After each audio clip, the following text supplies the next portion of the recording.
김종배 시선 집중. 여러분 안녕하십니까, 김종배입니다. 웹툰 작가 주호민 씨가 특수교사를 고발한 사건이 사회적 이슈로 떠오른 상황에서 EBS 딩동댕 유치원이 별이라는 자폐 스펙트럼 장애를 가진 캐릭터를 선보여 화제를 모으고 있는데요. 우리 사회가 자폐 스펙트럼 아동들을 어떻게 바라보고 있는지 일부에서 짚어보고요. 윤석열 대통령이 8.15 광복절 경축사에서 국내 어떤 세력을 지칭하는지는 잘 모르겠습니다만 아무튼 반국가 세력이라고 비판을 하고 일본에 대해서는 공동의 이익을 추구하는 파트너라고 규정을 해서 논란이 일고 있는데요. 2부에서는 이 문제와 더불어 광복절이 갖는 진정한 의미가 무엇인지 이야기 나눠보겠습니다. 8월 19일 토요일 김종배의 시선집중 광고 듣고 시작합니다.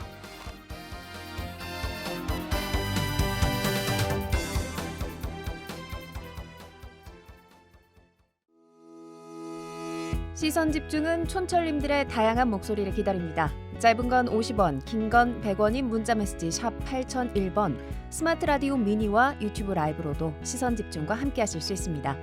믿고 듣는 진품 시사 김종배의 시선 집중. 아침을 깨우는 이슈들 같이 들으실래요?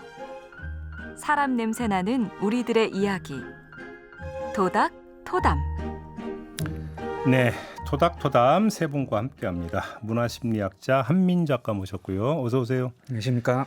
장윤미 변호사 모셨습니다. 어서 오세요. 네, 반갑습니다. 그리고 MC 장원 모셨습니다. 어서 오세요. 네, 안녕하세요. 네, 자 오늘도 어김없이 주제와 관련된 오디오부터 듣고 이야기 시작하겠습니다. 이 친구는 별이라고 해. 안녕, 별아. 왜 인사 안 하지? 못 들었나 봐. 우리를 아예 안 쳐다봐. 별아, 우리 친구들하고 인사할까? 안녕. 안녕. EBS가 장애인을 향한 인식을 개선하기 위해 교육용 프로그램 딩동댕 유치원에 자폐 스펙트럼 장애를 가진 어린이 캐릭터를 등장시킵니다. 별이가 등장하는 안녕 별아편은 딩동댕 유치원 어린이들이 별이를 처음 만나는 과정을 담았습니다. 딩동쌤은 아이들의 눈높이에 맞춰 별이의 특징을 설명한다고 합니다.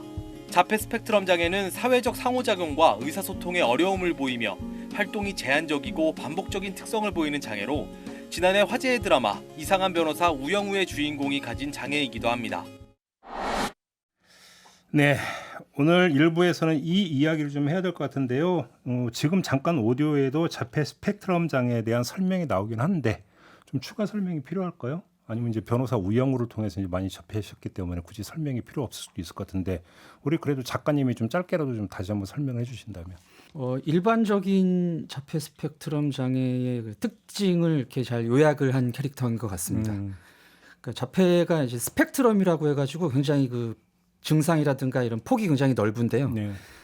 중요한 특징으로 이제 어떤 특정 자극에 굉장히 민감하다는 거, 그리고 본인이 관심 있는 것에는 상당히 이제 여러 가지 지식을 이렇게 수집을 할 정도로 굉장히 그 관심을 보인다는 거. 뭐 고래. 예. 다른 사람들하고 일반적인 소통에는 약간 어려움이 있는데 그 부분은 조금 덜 드러난 것 같긴 했습니다. 근데 지금 첫 회니까 처음 소개된 캐릭터가 소개된 부분이니까. 그렇게 나머지 두 분 혹시 보셨어요? 네, 좀 봤습니다. 어땠어요? 저 아이가 상당히 좀 딩동댕 유치원을 즐겨보는 나이대여서요. 평소에도 봤는데 저는 눈여겨보지 않아서 네. 거기에 장애인 친구 그리고 다문화 친구가 있는지도 저는 잘 몰랐었어요. 눈여겨서 보니까 이 부분과 관련해서 여러 정말 대한민국에 있는 아이들 유형이 반영이 돼 있구나. 그리고 이번에 처음 반영된 게 이제 자폐 스펙트럼을 가진 별이라는 아이인데 이 별이가 이렇게 딩동댕 유치원에서 이렇게 이야기를 합니다. 자동차를 무척 좋아해요. 네. 그래서 저도 자동차 종류를 뭐 이야기하라고 하면 뭐 경찰차, 소방차, 뭐 구급차 이 정도 얘기하고 끝날 텐데 별이는 다르더라고요. 승합차, 유조차, 뭐 청소차, 불도저, 레미콘 엄청난 자동차 이야기를 해요. 자동차에 꽂혀 있는 꽂혀 있어요. 대신 자동차 경적 소리나 이런 예민한 소리에는 좀 크게 반응하는 모습도 보였는데 네. 저는 그래도 우리나라가 아이들에게 이런 문화 콘텐츠를 제공할 정도로 많이 나아갔구나라고 해서 어느 정도 좀 뭉클한 느낌이 들더라고요. 우리 M장은 어떻게 보셨어요? 네. 일단 굉장히 이 사안으로 좀 민감한 시기에 이렇게 캐릭터를 등장시킨 제작진이 어떻게 보면 선택에 좀 고마운 마음마저 좀 드는 부분도 있었습니다. 사실 민감할 수 있는 시기였기 때문에 네. 사실 만드는 제작진들 입장에서는 고민할 수 있거든요. 당연한 일이지만 진작에 했어야 하는 일이고 당연한 일이지만 고민했을 수 있는데 옳은 선택을 한 것 같아서 굉장히 반가운 마음이었고 저도 어릴 때 어린이 프로그램을 보면서 자랐는데 사실 뭐 다 비슷한 아이들만 나왔거든요. 뭐 크게 나와 다르지 않는 것으로 보여지는 아이들 캐릭터만 등장을 해서 다문화 가정 아이들도 상상할 수 없었고 장애를 가진 아이가 캐릭터로 등장한다는 것도 상상할 수 없었는데 그래도 조금씩이나마 우리나라가 이 사회가 발전하고 있구나라는 생각이 좀 들었습니다. 그래요. 사실 이제 어릴 때부터 이제 이런 친구도 있다. 이런 것들을 보고 또 같이 느끼고 이렇게 되다 보면 당연히 어떤 뭐 시선은 넓어지고 이렇게 되는 거 아니겠습니까? 네. 그런 점에서 이제 상당히 사회적 의미를 갖고 있다. 네. 좀 이렇게 봐야 되겠죠. 네. 그래서 참으로 이제 의미 있는 어떤 노력이다. 뭐 이런 뭐 평가는 누구나 다 내릴 수 있을 것 같은데. 네. 자, 또 하나의 사건이 있습니다. 주호민 씨 건. 이거는 어떻게 보셨어요, 우리 변호사님은? 저는 처음에는 이게 뭐 시시비비 사실관계에 너무 격렬한 대립이 있길래 좀 자세히 볼 기회가 있었는데 서로의 그 내용을요. 네. 두 쪽 다 이해가 된다라는 생각이 약간 들더라고요. 일단 녹음기를 보내서 굉장히 좀 많은 분들이 분노했는데 제가 그렇게 조치를 하는 많은 학부모들을 주변에서 또 보기도 했었고요. 네. 왜냐면 아이가 제대로 의사소통이 안 되고 하는 상황에서 협조를 못 받는다고 생각하면 부모에게 선택지가 그렇게밖에 안 남아 있을 수 있겠다는 생각이 들었어요. 그래서 법원도 이게 어떻게 보면 통비법 위반인데 이 아이와 부모는 사실상 동일시해야 된다라는 이유로 이제 무죄를 선고하고 이랬었거든요. 학교폭력 사건에서. 아, 그래요? 예. 그런데 선생님의 입장을 본다면 제가 학교폭력으로 오히려 고소를 당한 특수학급 교사 선생님들을 대리했던 변호사님이랑 대화를 할 일이 있었는데 사건 관련해서 선생님들은 굉장히 억울해하신다는 거예요. 아이들이 제대로 통제되지 않을 때 어느 정도의 물리력과 이런 강압적인 행동이 수반되지 않다면 통제와 교육 자체가 안 되는 그런 특성을 너무 외면한다라고 이야기를 하고 또 주호민 씨와 그 부인분의 어떤 입장을 보면 아이에게 너 정말 싫어. 너 원래 반으로 못 돌아가라는 취지의 언행을 이제 부모 입장에서 들었을 때는 이거를 문제 제기를 해야 되겠다 내지는 할 수 있다라고 생각을 했을 것 같다. 그래서 이게 참 어려운 문제구나. 근데 더 마음이 아팠던 건 이 아이가 일단 발달 장애가 있다라고 해서 2학년이라고 알려졌지만 실제로 나이는 11살인가 그랬었잖아요. 주호민 씨의 아이가. 그런데 이 같은 학급에 이 학교 구성원들이 학부모들이 장애 학급을 만드는 거, 특수반을 만드는 거에 상당히 또 반대를 했다라는 소식도 전해져서 우리가 아직도 이런 부분에 대해서 포용력이 좀 부족하구나라는 생각이 많이 아팠습니다. 우리 한민 작가님은 이 논란이 상당히 거셌는데 어떻게 지켜보셨어요? 네, 저는 제가 그 발달 장애인 가족이거든요. 그래요? 예, 제 동생이 이제 지적 장애 2급입니다. 예. 자폐 스펙트럼은 아닌데 그래서 이제 어렸을 때부터 이런 그 장애인 가정의 어떤 사회에 대한 약간 억하심정, 막 피해 의식 이게 없을 수가 없죠. 일단 이제 장애인 부모님들은 이것을 상당히 받아들이기를 힘들어하십니다. 저희 그래요? 부모님도 그랬고. 예. 그래서 이 아이가 좀 그 특수한 아이고 좀 그런 다른 식의 취급이 필요하다는 거를 굉장히 불편해하세요. 힘들어하세요. 그래서 아마 이 주호민 씨 가족분도 우리 아이를 이제 다른 아이들처럼 똑같이 이렇게 사회 구성원으로 대해주고 이런 걸 바랬는데. 네. 사실 이제 장애인들은 그 똑같이 상호작용이 힘들거든요. 예. 그래서 뭐 너 싫어라든가 이런 식의 이제 분명한 표현 이런 게 동반돼야 되는 건데 이제 그 부분이 굉장히 억울하게 받아들여졌던 것 같습니다. 그렇군요. 그래서 이 장애인 그 부모님들 쪽에서도 이해할 부분이 없는 건 아닌데 일단 이제 근본적인 문제는 그 특수교사 분들의 과중한 부담감에 있는 것 같습니다. 그러니까 그러면 주호민 씨 자녀를 둘러싼 논란 같은 경우는 뭐 칼로 무 자듯이 옳고 그름을 딱 구획 정리할 수 있는 성질의 문제는 아니다. 예, 그렇긴 하죠. 근데 이제 그 특수교사 입장에서는 분명히 이제 과도한 요구이기는 하셨죠. 그러니까 예, 이게 부모의 요구가. 네네네. 그러면 그 얘기 나왔으니까 하나만 사건 더 얘기하고 한번 네네. 일반화해서 얘기했으면 좋겠는데 교육부 공무원이 선생님한테 보냈다는 편지 네네. 왕의 DNA를 가진 아이다. 저는 일단 이 뉴스를 보고 저희 그 JB타임즈에 전하면서 너무 황당해가지고 네네네. 아니 어떻게 이런 걸 할 수가 있을까 이런 편지를 쓸 수 있을까 했는데 이게 무슨 뭐 민간요법에서 뭐 나왔던 그런 네네네. 얘기라면서요. 네. 예, 그 네이버 카페인가에 이제 이런 이제 네. 자폐 스펙트럼 관련 발달 장애인들 아이들을 이런 식으로 돌봐야 된다라는 이런 매뉴얼, 뭐 치료법 이런 것들을 제시를 하고 있는데 네. 거기에 이제 포함된 문구죠. 이제 이 아이들은 그냥 그 뭐 장애나 이런 게 아니라 왕의 DNA를 가진 아이다. 또 우뇌가 굉장히 발달한 극우뇌형 뭐 인간이다. 뭐 이런 식의 표현을 해서 그 매뉴얼을 그냥 뭐 보냈다라고 얘기를 하시는 거죠. 그 이제 공무원 측에서는. 우리 M장은 이 뉴스를 딱 접하고 어떤 생각 드셨어요? 처음에는 이게 자폐 스펙트럼을 가진 아이에게 쓴 표현이라는 걸 모르고 일반 아이에게 우리 아이는 특별해서 왕의 DNA라는 표현을 쓴 줄 알았어요. 처음 뉴스를 접하고는. 저도. 예.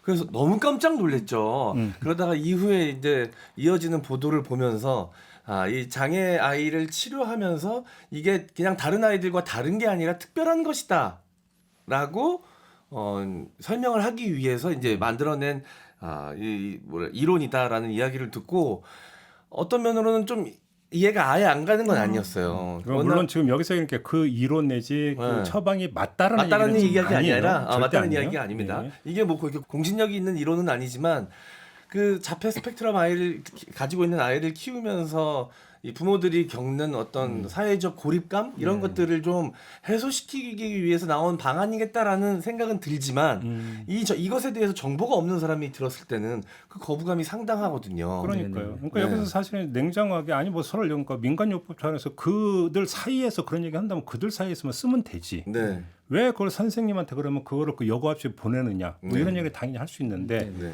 그런 얘기는 그냥 이 정도 확인만 하고 넘어가고 저는 여기서 교육부 공무원이잖아요. 다른 사람도 아니고 교육부 공무원이 민간요법에 의지를 했다 내지 의존을 했다라는 거잖아요. 근데 저는 여기서 이것에 또 옳고 그름을 이야기하고 싶은 생각이 없어요. 뭐냐면 이거를 오죽했으면이라고 하는 이 현상으로 봐야 되는 거냐가 사실은 제가 볼 때는 체크 포인트라고 보거든요. 네. 어떻게 보세요? 저는 이게 비슷한 경험이 있는데 저희 부모님은 굉장히 그 당시로서는 인텔리십니다. 예. 학교 이름은 말할 수 없지만 이제 최고 학부를 이제 두 분 다 예. 거의 졸업을 하시고 예. 근데 이제 동생이 이런 이제 발달 장애 그 판정을 받고 어렸을 때 뭐 병원에서 굉장히 잔인한 말씀을 많이 들었죠. 그러니까 잔인하다기보다는 뭐 진단인데 받아들이시는 부모님들 입장에서는 이게 너무 이제 상처셨던 거예요. 그래서 이제 이 아이를 정상적으로 키워내고 말겠다. 가지고 뭐 안 가본 그런 그 시설 내지는 기관 뭐 의료기관 뭐 데가 없습니다. 그래서 뭐 한의원 뭐 양의원 뭐 기도 받으러 뭐 이렇게 별별 다 갔는데 그런 쪽으로 일단은 이해는 가는 측면이 있습니다. 저는. 그러니까 이게 이제 심리가 어떤 그 불치의 질병에 걸린 사람들이 네네. 종종 이제 어떤 네. 마지막에 어떤 의지하는 곳으로 민간요법에 의지하는 경우가 사실 이제 종종 있잖아요. 네. 우리 주변에서 사실은 그렇게 예. 그 드물지 않게 볼 수 있는 현상인데 이런 비슷한 어찌 보냐면 이거라도 잡고 싶은 심리 이렇게 네. 이해를 해야 되는 걸까요? 그러니까 지금 뭐 현대 사회에서 통용되는 이론이나 이런 이제 정석적인 방법으로는 길이 없으니까 이제 그 외의 것에서 길을 찾는 거죠. 최대한.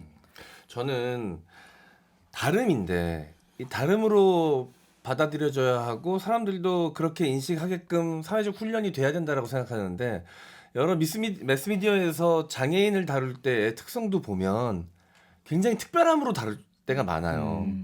이 미디어 속에 등장하는 장애인들은 뭐 암기를 굉장히 잘한다던가 특별히 예술적 능력을 갖췄다던가 이렇게 등장하는 영화 속 드라마 속 캐릭터들이 굉장히 많습니다. 아니면 정반대로 묘사하거나. 네. 굉장히 극단적 묘사가 된단 말이죠.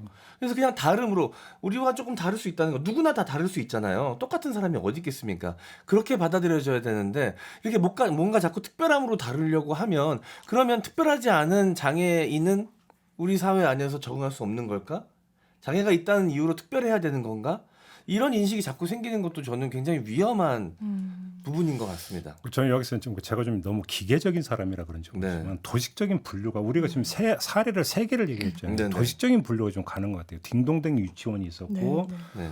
주호민 씨의 경우가 있었고 왕의 DNA를 가졌다는 그 교육부 공무원의 경우가 있었는데 교육부 공무원의 경우는 조금 그러니까 다른 데도 아니고 교육부에서 근무하는 공무원이 민간요법에 의지할 정도로 오죽했으면이라는 이야기가 나오는 거고 네. 주호민 씨의 경우에는 거기까지는 가지를 않은 상태에서 우리 일상적인 공교육 체제 안에서 어떻게든지 어떤 해법을 찾아보려고 하는 과정에서 빚어진 시각적 갈등 네. 이렇게 좀 이해를 할 수가 있을 것 같고 그럼에도 불구하고 여기서 공통분모가 아직 형성이 되어 있지 않다라고 하는 네. 하나의 반증으로도 이제 해석을 할 수 있을 것 같고 딩동댕 유치원 같은 경우는 그 더 근저에 들어가서 우리의 일상에서 어떻게 이들과 만나고 어떻게 이들을 바라보고 어떻게 또 함께할 것인가를 던지는 네. 노력 이렇게 좀 나눠서 볼 수 있는 거 아닐까요? 그러네요. 왜냐하면 주호민 씨 케이스는 어떻게든 학교 체계 내에서 이 아이가 수용되기를 원해서 그게 제대로 되지 않으면서 선생님을 고소하고 그런 단계까지 온 것이고 네. 이른바 왕의 DNA 처음에 굉장히 공분했죠. 그런데 이 아이가 발달 장애가 있고 이걸 공유하는 학부모 집단이 있다라는 거예요. 그걸 교육업체에서 하고 오히려 그걸 학부모가 그 교육 공무원이 학부모가 담임교사에게 보냈을 때 그걸 공유하고 있던 학부모들은 문제 제기를 했다라는 얘기도 들었어요. 이거 우리끼리 아는 거의 비기 같은 건데 왜 이거를 별 소통 없이 선생님한테 드렸냐. 저도 아이를 키우는 입장에서 저는 이제 아이를 임신했을 때 장애 진단은 받지 않았었습니다. 장애 진단을 받아도 아이를 낳을 거였기 때문에요. 근데 아이가 실제로 태어나고 좀 발달이 느리다라고 해서 체크를 한 적이 있어요. 그걸 점검을 받으러. 그러니까 마음이 상당히 무너지더라고요. 그런 걸 거치면서 이 상황에 놓인 개인의 선택이 상당히 비합리적으로 갈 수도 있겠다라는 생각이 들었고 말씀대로 근원적으로 짚어주는 게 딩동댕 유치원인데 딩동댕 유치원도 비판을 받는 게 이 아이가 별이가 자폐 스펙트럼을 가진 아이가 유치원생이 아닌 설정이라고 하더라고요. 그러니까 특수교육을 받아야 돼서 이 마을에서 같이 아이들과 동네에서 어울리는 모습의 설정이라서 특수학급 교사 선생님들은 우리는 통합교육을 지향하고 그걸 위해 굉장히 노력하고 있는데 그걸 좀 외면했다라고 또 비판을 하고 계신다고 합니다. 그러니까 이런 것 같아요. 통상의 부모는 자식을 이제 학교에 보내면 교육을 학교에 맡기는 그렇죠. 그리고 학교에서 교육이 이루어질 거다라는 어떤 이런 기대를 가지고 학교에 맡기는데 장애를 가진 아이의 부모들 같은 경우는 그렇게 지금 접근할 수 없는 현실이라고 하는 것들을 어찌 본다면 이런 돌출 사례에서 보여주는 것일 수도 있겠다. 이거는 뭐 이제 사교육 등수나 이런 거고는 성격이 전혀 다른 거잖아요. 한편으로 놓고 본다면 이렇게 놓고 본다면 아직은 그 장애를 가진 그 아이들이 사회 속에서 어떤 위치에서 생활을 하고 있는 것에 있어서 일상 속에서 우리의 평범한 일상 속에서 함께하고 있지 못하다라고 하는 것들은 분명한 그건 부인할 수 없는 객관적인 사실이다. 이렇게 봐야 되는 거고 결국 여기에는 그러면 장애를 바라보는 우리 사회의 시선 어찌 본다면 뻔한 이야기일 수도 있지만 또 안 할 수가 없는 거잖아요. 결국은 최종적으로 도착하는 지점은 이것 아니겠습니까? 이상하게 보고 특별하게 보고 문제 있는 것으로 보는 이런 시선. 결국은 근본적인 문제는 이것인데 그거를 어찌 본다면 균열을 가할 수 있는 게 저는 딩동댕 유치원의 어떤 이런 캐릭터 설정일 수도 있겠다. 네. 그런 생각 좀 들더라고요. 대부분의 거부감이나 공포감은 사실 이 정보의 부재에서 오지 않습니까? 잘 모르니까. 네. 모르니까 그런 모르니까. 거죠. 예. 그리고 이제 장애인에 대한 인식 측면에서 그 지금 이제 일부 어떤 분들의 이제 뭐 장애인 시설이 옆에 있으면은 뭐 집값이 떨어지고라든가 그런 굉장히 그 잔인한 시선들이 있잖아요. 예. 근데 요것들이 이제 그 현대 초기 근대 초기 1940년대 그 우생학 열풍이 좀 있지 않았습니까? 네네. 거기에서 상당히 뿌리를 둔 측면이 있습니다. 조선 시대만 하더라도 사실은 이제 장애인들이 뭐 관직에 진출을 하기도 했고 여러 가지 이제 동네에서 이렇게 어울려 살았던 증거들이 많이 있거든요. 근데 이제 이 부분이 그 일제 시대를 지나면서 굉장히 그 차별적인 시선으로 굳어진 게 아직도 좀 많은 분들한테 남아 있는 것 같습니다. 그러니까 저는 과거를 반추해 보면 저 어릴 때 시골에서 그 학교 다니고 이럴 때를 가만히 반추를 하면 지금 우리가 이제 흔히 발달 장애나 이렇게 부르는 친구들이 있었어요. 지금 좀 가만히 생각을 해보면 이게 이런 케이스였을 수가 있겠다라고 이제 떠오르는 친구들이 있거든요. 그래서 어떻게 이제 그러면 지냈는가를 제가 한번 생각을 해봤어요. 근데 물론 거기서 삐뚤어진 어떤 모습을 보이는 친구들도 있긴 했었어요. 뭐 놀린다든지, 뭐 괴롭힌다든지 이런 것도 있었지만 그냥 똑같은 친구로 같이 어울려 다니고 같이 학교 다니고 가끔 땡땡이도 같이 치고 그러죠. 집에 오다가 이제 딴 데 빠져서 딴짓도 좀 하고 그럼 같이 어울리고 이런 경우가 있었거든요, 사실은. 어찌 본다면 그때가 더 자연스러웠던 거 아닌가 싶은 생각이 들더라고요. 그땐 분리가 없고 그냥 같이 어울리고 그럼요. 놀리면 또 그 놀린 아이를 제지하는 아이들도 저도 있었던 것 맞아요. 같거든요. 그러니까. 너 그러면 안 된다. 예. 그게 자연스러운 모습인 것 같다는 생각이 듭니다. 결국 근본적인 이제 그 사회의 시선인 것 같아요. 이분은 이제 한번 좀 그 스스로 돌아보는 좀 계기가 됐으면 좋겠다. 이런 그 이야기로 첫 번째 주제는 좀 마무리를 하도록 하고요. 잠시 전하는 말씀 듣고 두 번째 주제로 넘어가겠습니다.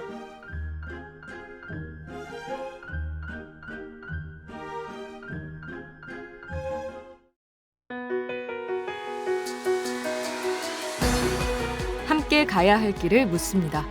김종배의 시선 집중. 네, 김종배의 시선 집중 토요일 코너죠. 토닥토담 세 분과 함께하고 있습니다.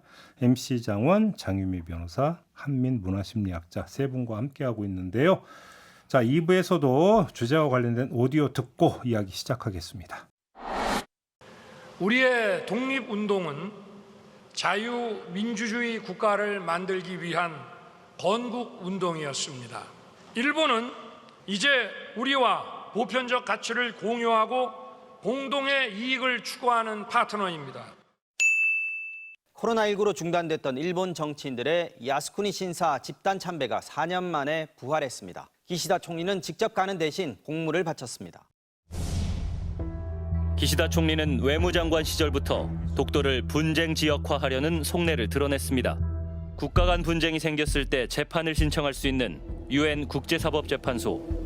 우리는 독도에 대한 재판을 거부하고 있지만 일본은 분쟁화를 시도하고 있습니다. 한 내각 고위 간부는 일본 매체에 강제징용 다음이 독도 문제라면서 윤 대통령 정권 내에 강력히 호소할 필요가 있다고 말하기도 했습니다.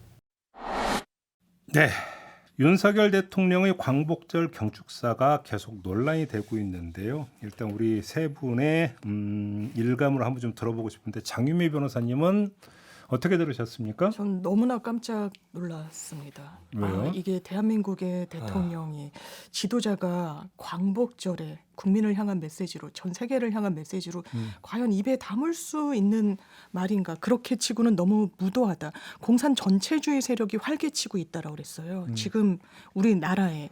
그러면서 그 사람들은 민주주의자의 얼굴을 하고 있다라고 했습니다. 이건 민주진영. 뭐 이를테면 뭐 노조, 시민사회단체, 민주당 다 포함하는 개념이라고 생각해요. 전 묻지 않을 수가 없습니다. 진중권 교수도 얘기했던데요. 윤석열 대통령 민주화 체계로 대통령 직선할 수 있으니까 대통령 선출된 겁니다. 국민에 의해서. 거기까지 오는데 어떤 기여를 했습니까? 어떤 기여를 한 부분에 대해서 그 논의가 전당치 않다면 지금은 그걸 기여하는 방향으로 전국 운영하고 있습니까? 묻지 않을 수가 없었습니다. 우리 M장은 어떻게 들으셨어요? 일단 뭐 표현 하나만 고르자면 일단 건국운동이라는 표현에 굉장히 좀 깜짝 놀랐고요. 독립운동가 분들이나 후손분들이 앉은 그 자리 앞에서 어떻게 건국운동이라는 이야기를 쉽게 꺼낼 수 있지. 대통령이, 대한민국 대통령이 가장 놀라는 부분은 거기였고요. 여러 가지 여러 상대를 향한 분노나 적대감을 이렇게 표현하셨는데, 아니 우리 한 나라의 대통령이 통치의 동력으로 계속해서 이런 분노와 적대감을 사용하는 것이 과연 온당한 일인가에 대해서 계속해서 생각하게 되더라고요.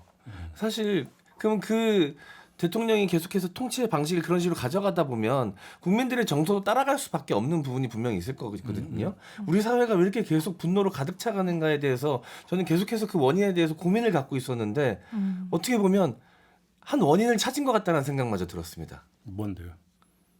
대통령마저 저러시니 대통령마저 저러시니 이 나라의 분노가 계속해서 사회의 분노는 계속 제가 봤을 때는 발전해 갈수록 그 분노 수치는 높아지고 쌓여져 갈 수밖에 없다고 필연적인 부분이 있다고는 생각하나 시스템적으로 정치 시스템적으로 그런 것들을 낮추고 서로가 함께 어우러질 수 있는 방안을 찾고 모색하려고 노력하는 것이 정치라고 저는 생각을 하는데 그걸 아예 포기한 대통령이 아닌가?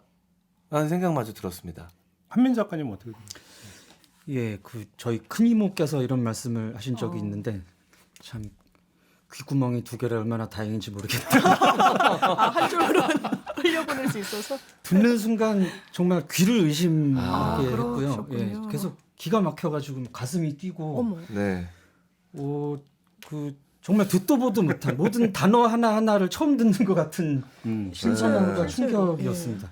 정말 이분의 또는 이분 주변에 계신 분들의 그 세계관 이게 정말 위험한 수준이 아닌가. 네. 그런 생각마저 들었습니다. 저는 이제 약간 트라우마가 생긴 것 같아요.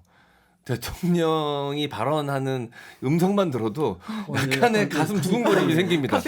또 이제 무슨 말씀을 하실까? 또 어떤 이야기들이 나올까? 손 떨리고. 네, 손 떨리고 가슴 두근거리고 약간 트라우마 증세가 나타나는 것 같아요. 조금 전에 임장이 이제 건국운동이라는 단어에 꽂혔다고 말씀하셨는데 그 연설문을 잘 보면 그 뒤에 국권 회복이라고 하는 표현을 또 해요. 그러니까 국권 회복은 건국이 전제될 때만이 성립되는 개념이에요. 그렇죠. 네. 그렇지 않습니까? 네. 그죠? 네. 근데 건국이 이루어지지 않은 상태였기 때문에 건국 운동을 했다라는 거잖아요. 그렇죠. 그런데 국권을 회복하려고 했다. 일단은 논리적인 정합성과 일관성이 없다. 이런 말씀을 좀 드려야 될 것 같고. 헌법 공부도 좀 하셔야 될 것 같고요. 아유, 그 윤석열 대통령 헌법을 얼마나 중시하는데. 근데 말씀은 늘 하시는데 실제로 공부를 하시는지가 자꾸 의심돼서 대한민국 임시정부의 적통을 잇는 국가에서 건국 이야기를 한다는 게 좀 굉장히 의아했습니다. 저도 건국 말씀을 주시니까 광복을 제가 서울대 정치학과 김영민 교수가 쓴 칼럼 그 책에도 담겨 있는데 이렇게 합니다. 광복이라고 하면 많은 사람들이 빛을 회복한 날이라고 인식을 한다는 거예요. 용법이 그렇지가 않다라는 겁니다. 광복은 목적어가 없어요. 영예롭게 회복했다라는 의미라고 합니다. 이 광자가 부사 의미로 한다라고 하더라고요. 중국 식당에 있는 환영광님 이때도 빛이 뭐 임해에서 환영한다라는 뜻이 아니라 손님을 영예롭게 환영한다라는 뜻이라는 겁니다. 그렇다면 이 사라진 목적어를 채워나가는 게 국민의 몫이자 지도자의 몫인 거예요. 우리는 나라를 잃었다라고 뭐 정치적인 수사를 쓰지만 실제로 그렇게 역사적인 인식 가져서는 안 되는 겁니다. 이종찬 전 국정원장도 이야기를 했더라고요. 이 부분과 관련해서 잘못된 인식이란 취지로. 왜냐하면 이거는 일본의 인식인 겁니다. 우리나라는 계속 그 유관 전통을 계속 가져왔었던 것이고 그러니까 헌법 전문에도 그런 취지가 적시된 건데 건국을 했다, 국권 회복을 운동을 했다라는 건 그 역사적 인식에도 상당한 좀 문제가 있다라고 지적하지 않을 수가 없습니다. 그러니까 지금 우리의 그 정치 국가가 대한민국이잖아요. 네. 그런데 그 대한민국이라는 국가가 성립이 된 게 뭐냐면 3.1운동, 네. 3.1 만세운동, 그리고 이제 그 어떤 이어지는 상위 임시정부 수립 이걸 통해서 이제 대한민국이 이제 그 이 세상에 출현을 하게 되는데 그 전에 국권을 그 빼앗길 때는 대한제국이었어요. 네. 대한제국이었는데 이제 그 역사책을 보다 보면 왜 3.1 만세운동을 하면서 대한제국이라고 하는 국호를 이어서 쓰지를 않고 대한민국이라고 하는 새로운 국호를 쓰면서 어떤 새로운 체제, 새로운 국가를 선포를 했는가를 좀 잘 봐야 된다는 거거든요. 근데 이미 그러면 대한민국이라고 하는 어떤 새로운 국가는 이미 그때 선포가 됐다라는 거죠. 그것이. 그렇기 때문에 건국운동이라고 하는 말이 그러니까 광복의 복과 건국의 건은 양립할 수가 없는 거잖아요. 그렇죠. 네. 엄밀하게 얘기를 하면. 네, 네. 건이 있었기 때문에 복이 나오는 그렇죠. 거죠. 회복하는 거가 건설하는 거. 그래서 제가 좀 아까 말씀드리고 앞에서는 건국운동 얘기하다 왜 또 뒤에 가서 국권 회복을 이야기하느냐. 그래서 그 얘기를 하는 거거든요. 이게. 그러니까 어떤 뭐 역사관을 이전에 논리성. 일관성, 정합성. 이건 더 슬픈 얘기 같은데요. 저는 그 말씀을 드리는 거고. 네. 이런 게 있잖아요. 그러니까 그 기념일이잖아요. 기념일에는 무엇인가를 기념을 하고 그렇죠. 결국은 이 기념일이라고 하는 하나의 어떤 이벤트를 통해서 다시 결속을 도모하고 통합을 도모하는 계기로 삼는 이벤트거든요. 그러니까 중요한 것은 광복절에 국민들이 어떤 메시지를 듣기를 원하는가라고 하는 주인공을 바꿀 필요가 있는 거거든요. 국민들로. 대통령이 무엇을 이야기하는가를 하기 전에 국민들은 광복절에 무엇을 듣고자 하는가, 그리고 대통령은 거기에 부응했는가, 평가는 이렇게 나와야 되는 거잖아요. 그렇게 놓고 본다면 정말로 대통령이 이번에 광복절 경축사에서 이야기했던 게 국민들이 정말로 듣고자 했던 이야기인가. 다시 말해서 듣고자 한다라고 하는 것은 원하는 것. 네. 국민들이 정말로 원하는 것이 무엇인가, 요 이야기로 연결이 되는 건데 지금 국민들이 대한민국에서 살아가면서 가장 심각한 문제고 최대한 빨리 중하게 해결해야 될 문제가 공산 전체주의 세력의 척결이냐.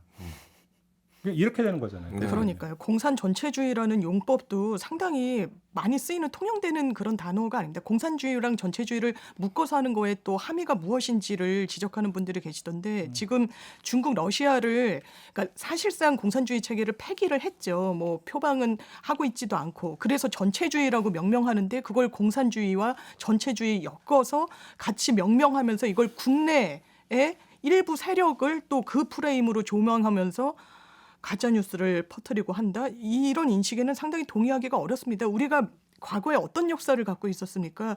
남북이 분단돼 있다는 이유로 독재 정권에 저항을 하면 너는 빨갱이다, 좌파다라고 해서 사법살인까지 했던 역사가 불과 몇십 년 전의 대한민국 역사예요. 그런 인식을 최소한이라도 마음속에 갖고 있다면 이런 언행은 도저히 할 수 없다고 생각합니다. 근데 어떻게 보면 윤석열 대통령께서는 좀 일관된 모습을 계속 보이시는 것 같기도 해요. 우리가 봤을 때는 그 취지와 목적에 맞지 않는 그 자리의 취지와 목적에 맞지 않는 발언을 계속하는 것처럼 보이지만 하셨던 발언을 쭉 보면 어떻게 보면 한 이야기만 계속 하시거든요. 심지어 그 가짜뉴스 얘기는 유엔 연설 가서도 하셨습니다. 네. 지금 유엔 연설할 때는 보통 이제 그 전 세계가 지금 추구하고 있는 가장 큰 이슈가 무엇인가를 좀 파악하고 그거에 맞춰서 이야기를 보통 하는데 지금 전 세계적으로 친환경 에너지나 재생 에너지에 제일 많은 관심을 갖고 있는데 거기 가서 전 세계를 가짜뉴스가 위협하고 있다라고 이야기를 하셨거든요. 그 가짜뉴스 이야기는 항상 광주에 가서도 나오고 제주에 가서도 나오고 광복절에도 나오고 항상 나오는 이야기거든요. 늘 같은 이야기를 하시는 것 같긴 합니다. 근데 따지고 보면. 근데 늘 자리에 맞지 않는 얘기여서 그렇지 같은 이야기를 하세요, 늘. 근데 저는 대선 때 하지 않았다는 게 문제인 것 같아요. 국민들은 이 정도의 인식을 갖고 있을 거라고는 아까도 가슴이 콩닥콩닥거렸다고 말씀 주셨지만 이 정도 인식일 거라고는 생각 최소한 대선 국면에서는 안 했던 것 같습니다. 네. 그러니까 광복절에서 그런 또 중요한 게 공동이익을 추구하는 파트너다. 네네. 한일 관계가 그러니까 장기적으로는 미래지향적으로 볼 때 그렇게 가야 된다고 저도 생각을 해요. 네. 그리고 그렇게 이제 그 한일이 정말로 가깝고도 먼 나라가 아니라 가깝고도 가까운 나라가 됐으면 좋겠다. 일단 이 소망을 전제하는데 근데 그렇게 되기 위해서는 이것이 풀려야 된다라고 하는 것 선결 문제가 있는 거잖아요. 그러니까 지금 광복절 같은 그러니까 그 선결 문제에서 핵심은 과거사잖아요.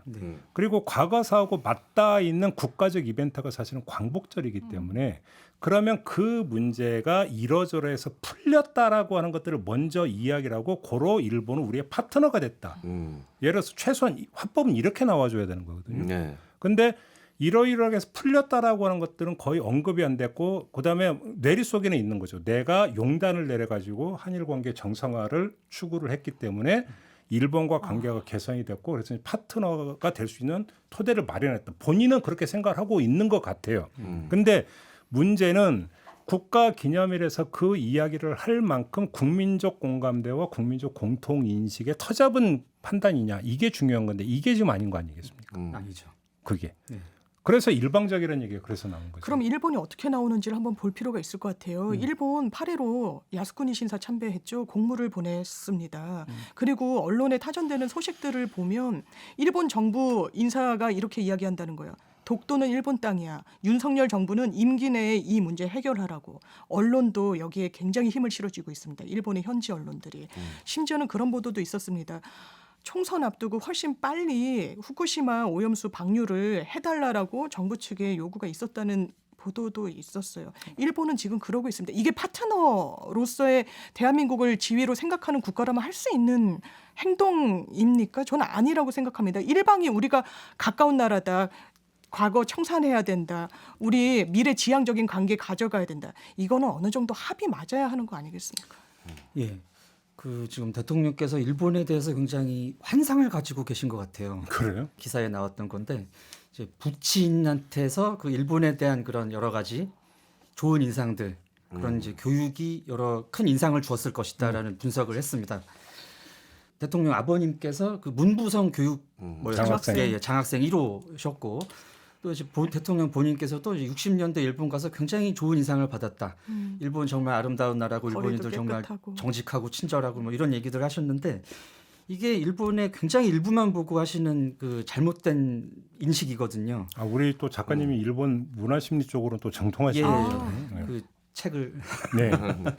어쨌든 그래서 이제 이분은 일본이 좋은 나라니까 우리가 일본한테 이 정도 뭔가 양보를 하고 베풀면 일본에서도 당연히 이 정도를 해줄 것이다. 우리와 발 맞춰서 뭔가를 갈 것이다라는 생각이 있으신 것 같은데 일본은 한국을 전혀 그렇게 보고 있지 않습니다. 일본은 한국을 무조건 밑으로 보고 있기 때문에 적어도 이제 국가로서의 일본은 그래서 이 정도를 우리가 했으면은 다음은 더 해라거든요. 우리가 뭘 양보했다. 그러면 이제 독도 내놔. 뭘 했다. 그러면 이제 역사 이거 하고 다음에는 또 오염수 방류할 거야. 계속 요구만 있지 뭔가 발을 맞춰서 갈 수 있는 그런 이제 상태가 아니거든요. 일본의 적어도 정치권은.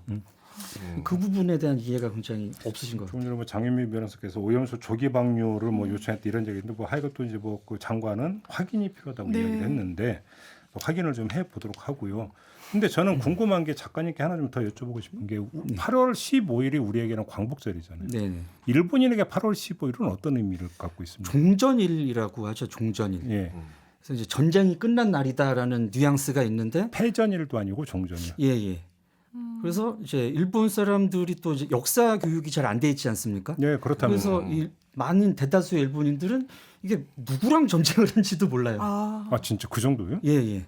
오. 그래가지고 뭐 어떤 이제 대학 뭐 수업에서 있었던 일인데 누구랑 2차 대전 때 일본이 뭐 이제 전쟁을 하고 종전을 했다는 뭐 대략적인 건 알고 있는데 누구랑 연합군이었냐, 그러니까 미국 이런 얘기도 나오고 있을 정도입니다. 제가 한번 그 얘기를 얼핏 한 것 같은데 제 친구가 일본에서 한 10년을 산 적이 있었어요. 네.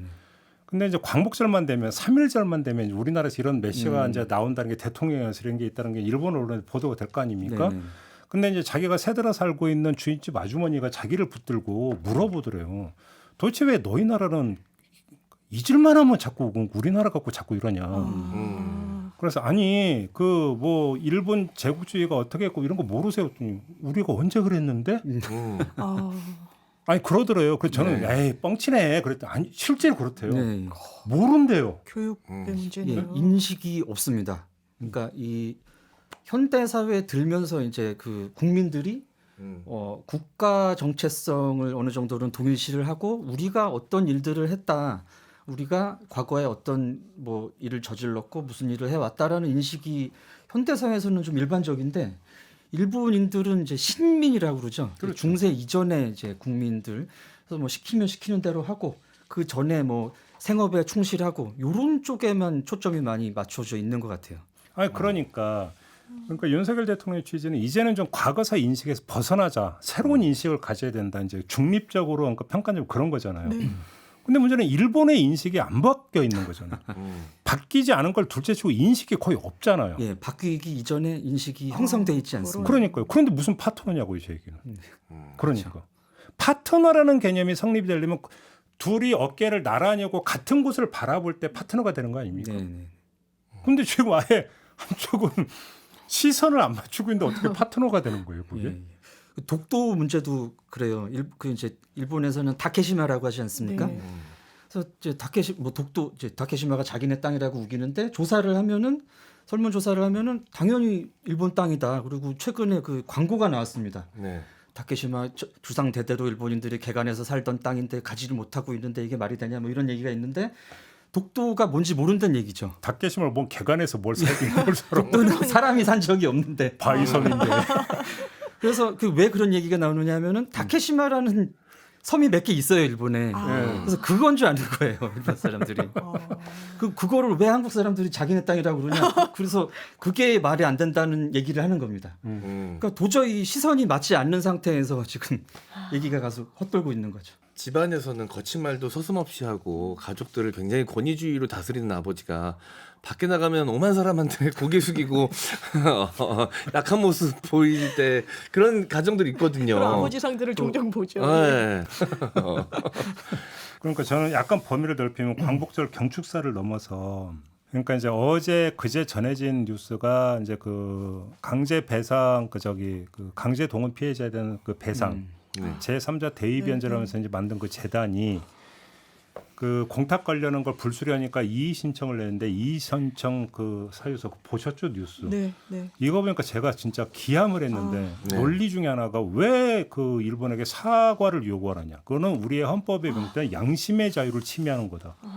이 얘기가 어떻게 나올 수가 있어요? 저희 법조인의 완전 용어예요. 왜냐하면 저희가 사건으로 접근하면요, 이거를 뭐 정치적인 맥락을 다 제거하고 막 당사자들이 나 상대방한테 사과받으면 합의해주겠다 뭐 이런 경우들이 있어요. 그러면 변호사가 안내합니다. 예 선생님 사과는 헌법재판소에서 양심의 문제이기 때문에 누군가에게 강제할 수 없다라고 판시를 내린 적이 있습니다. 이거는 변호사의 언어죠. 그냥 법조인의 언어입니다. 법기술자의 언어인 거예요. 정치인의 언어는 그럴 수 없습니다. 정부 시책을 운영하는 정부 부처는 이런 말을 해서는 안 되죠. 왜? 그러면 독일은 왜 사과를 했겠어요. 뭐 양심의 문제라서 강제할 수 없는 사안인데 이게 통용되는 개념입니까? 정치사에서 세계사에서 그렇지 않습니다. 그런데 우리 국민에게만 양보를 하라고 하고 그 양보를 요구하는 일본의 입장은 그대로 수용하는 걸 어떻게 국민들이 잘했다고 박수칠 수 있겠어요. 아니 돈은 그 돈이 이 돈이니까 받고 변제하는 거에 대해서는 다르지 않느냐? 이건 모멸감을 주는 겁니다. 우리 국민들에게, 우리 강제징용 피해자들에게요.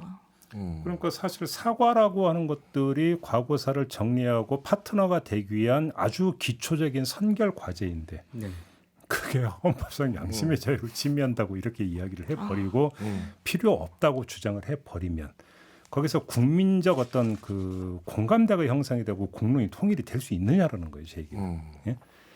너무나 지금 그 겉돌고 있다, 너무 동떨어져 있다, 일반적 국민 너무 인식으로. 동떨어져 있어요. 근데 아까도 말씀드렸지만 일관됩니다. 일관됩니다. 하나는 있어요. 이 과정은 싸그리 무시된 채 결과만 보는 이 모습이 좀 보이지 않습니까? 다시 또 이야기를 해서 많은 분들이 좀 피곤하실 수도 있을 것 같은데 잼버리 대회도 결국 수많은 과정이 다 잘못됐고 파행으로 이루어졌고 사실 실패한 잼버리 대회인데 마무리 결과만 K-팝 콘서트로 마무리가 됐다고 성공한 잼버리라고 평가를 하려고 하잖아요. 무난하게 마무리됐다. 네. 근데 과정은 그 사이에 있었던 모든 잘못된 과정들은 다 지워버리려고 합니다. 그냥 결과만 K-팝 콘서트 그것도 사실 뭐 정부에서 잘한 것도 아니고 조직에서 잘한 것도 아니고 K-팝 가수들이 희생해서 얻어진 결과인데 그것도 결과물이라고 거기에 집중하려고 하잖아요. 일관되다고 봅니다 저는. 완전 공감합니다. 그러니까 이제 한미일 정상회담과 연관지어서 한 말씀만 드리면 근데 이런 것들이 결국은 어떤 미국의 정치 군사 안보적인 요구 여기서 이제 그러니까 기초가 되면서 한일 간의 화해를 그러니까 아주 강하게 밀어붙이는 미국의 힘 이런 것들이 좀 작동한 결과라고 이제 전문가들은 많이 해석을 하죠. 그렇게 좀 해석을 하는 건데 그렇게 놓고 본다면 이거는 좀 제가 볼 때는 너무 무모한 시도일 수 있다고 보는 게 과거사 문제 같은 경우는 뭔가 어떤 손해가 발생했으니까 배상을 해주네 마네라고 하는 아주 심플한 물질적 차원의 해결 방법이 아닌 거잖아요. 심적인 해결이잖아요. 네. 심적인 해결인데 그것이 군사안보상 필요가 있으니까 야, 니네 화해해라. 그렇게 해서 화해가 되느냐의 문제고 그다음에 화해를 하는데 이렇게 해서 화해가 되냐고 오히려 더 거리가 멀어져. 국민들의 마음에 열불을 지르는 건데 오히려. 예? 아니 그리고 막 정부에서 공탁하는 걸 갖고 막 법원에 이의 신청했다고 지금 말씀 주셨잖아요. 그러면서 제가 외교부 대변인이었나요? 논평을 봤는데 막 법원을 비판하더라고요. 이거 제대로 검토 안 했다는 취지인 것 같아요. 전혀 그렇지 않습니다. 이거는 그냥 법학 개론만 들은 사람이라도 그런 공탁은 할 수 없다는 걸 알 수밖에 없어요. 왜냐하면 법에 그렇게 돼 있으니까요. 민법 469조에 그렇게 돼 있으니까요. 제3자가 갚을 수 있지만 당사자가 명시적인 의사로 그걸 거부하며 갚을 수 없다라고 법이 되어 있는데 이걸 질질 끌면서 왜 법적인 이 절차를 가져가는지도 정말 이해하기는 어렵습니다. 그러니까 손해에 대한 어떤 그 배상의 측면이 아니라 위로금의 측면이 있잖아요. 네. 위자료, 그죠? 근데 그걸 제3자가 어떻게 그걸 해줘요? 그렇습니다. 그것이. 네. 그렇게 놓고 본다면 역사라고 하는 것을 너무 쉽게 보는 게 아니냐. 더 나아가 좀 만만하게 보는 게 아니냐. 역사는 그렇게 쉽게 그 정리가 되지 않는다. 그리고 역사라고 하는 것들이 국민들의 마음에서 어떤 그 나타난 정서가 또 역사관을 형성한다고 만약에 본다면 그렇게 쉽게 재단되고 끌고 가질 수 있는 성질의 문제가 아닌데 이걸 좀 너무 쉽고 단순하게 보고 있는 거 아닌가 싶은 생각이 좀 많이 들어요. 그렇습니다. 좀 두렵다는 생각이 드는 게 깨끗한 물 한 컵이 있으면 거기에 잉크 한 방울이면 그 물을 오염시킬 수 있잖아요. 누가 봐도 잉크가 들어갔다는 그렇죠. 인식을 가질 수 있게끔 네. 그걸 원래 물 색깔이 나게끔 물을 타려면 어마어마하게 많은 물이 들어가잖아요. 맞아요. 이렇게 한 번 훼손된 역사가 다시 올바른 방향으로 돌아가려면 얼마나 많은 사람들이 얼마나 많은 노력을 해야 될까를 생각하면 소름 끼칠 때가 좀 있습니다. 굉장히 걱정되고요. 네. 알겠습니다. 좀 너무 국민들의 마음 정서와 너무 동떨어져 있다. 이런 말씀을 좀 드리면서 두 번째 주제도 좀 마무리하도록 하겠습니다. 오늘 토닥토담은 이렇게 좀 마무리를 해야 될 것 같네요. 세 분 말씀 잘 들었고요. 고맙습니다. 감사합니다. 감사합니다. 네, 김종배의 시선집중 오늘 준비한 이야기는 여기까지입니다. 저 물러가고요. 다음 주 월요일 아침에 다시 인사드리겠습니다. 고맙습니다.